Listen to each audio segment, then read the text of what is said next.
As you can see, there are a lot of dead coral fragments on the beach. This is due to the rise in sea temperature due to the global warming. If nothing is done, all the corals will be dead by 2050, so we need to do something.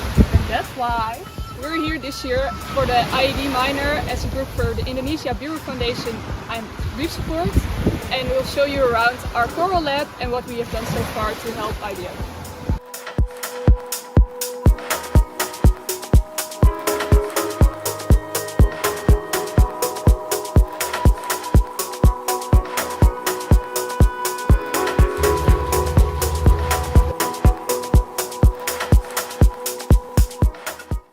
As you can see, we are now in the coral lab. The last year IE&D minor group built this lab and put the reef tanks in. They put it here to spread awareness among the people that live here and people who can't dive or can't swim. They can also see the corals in here. As we look around, we don't see a lot of information about IBF or what the lab is doing here, but only a little bit about the corals in the tank. So that was a big part of our project, so that people come in and they also see what the problem is and what IBF is doing.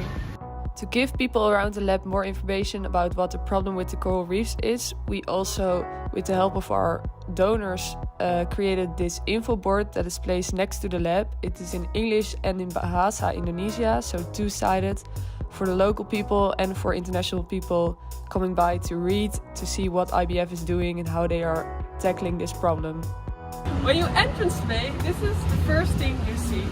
And it's also a thing to get more attention for IBF and attention that IBF is in this bay for people visiting and going to the Gili Islands. It's like a very important place for transport here. You see all the cars here too. Second of all, it's also a place for when you finished our dive program or restorative dive, you can make here a certificate picture and post it on social media and like link it to IBF. As you can see, the door of the IBF lab is always open, but most of the time there's no one around because IBF is solely dependent on volunteers. So the eventual goal of our project is to have such funding that we can pay one person full-time to be the CEO of IBF. When he's here, he can ask people to come inside, because by attracting more people to come inside, we will eventually raise more awareness about the importance of the coral reefs. One part about the sustainable funding is the merchandise corner that we made. Last month we went to the flea market as well to sell the merchandise. And this is a corner we made so that people, when they walk in here, they can buy a t-shirt or they can buy a bottle. And that's the way we try to generate a sustainable income for IBF.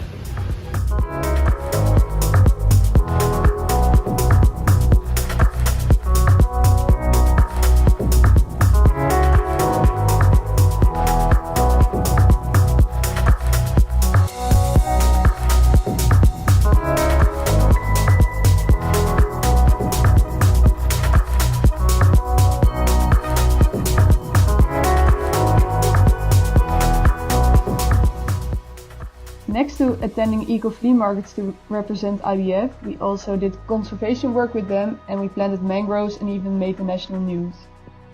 Sementara salah seorang wisatawan asal Belanda, Quirin Japix, yang melakukan studi di Indonesia mengatakan, ia bersama rekannya dari sejumlah negara berpartisipasi melakukan penanaman pohon secara langsung dengan harapan masyarakat bisa sadar dalam menjaga ekosistem mangrove. Who live in this village also notice that it's important because people from all over the world are coming to help and plant new mangroves. But the real problem actually is that there is a lot of plastic in the already existing mangroves, so that also the people who live here notice that something is up. So a big part of our project this year to create sustainable funding for IBF was to launch the restorative dive. That's where we also made these flyers for. We also attended the flea markets to sell these dives. And the idea of the dive is to first you get a briefing about the importance of the corals in our lab, and then afterwards we'll take you diving into the bay to see our restoration sites. IBF has two, one is already completed and the second one they are still building. So in the second one you can plant coral fragments onto the constructions, and we'll take you into the ocean now to show you what it looks like.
Watching our video. The project was a great success, and we loved our time in Indonesia and our time with IBF.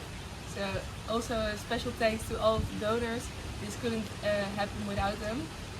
And of course we also want to thank the support from out of our minor, like Fatima and Tade, Ilse, everyone. But also people from Indonesia, our supervisor Andre and Chris, they helped us a lot with our project. Without them this wouldn't be possible. So, well, thanks for everything and bye!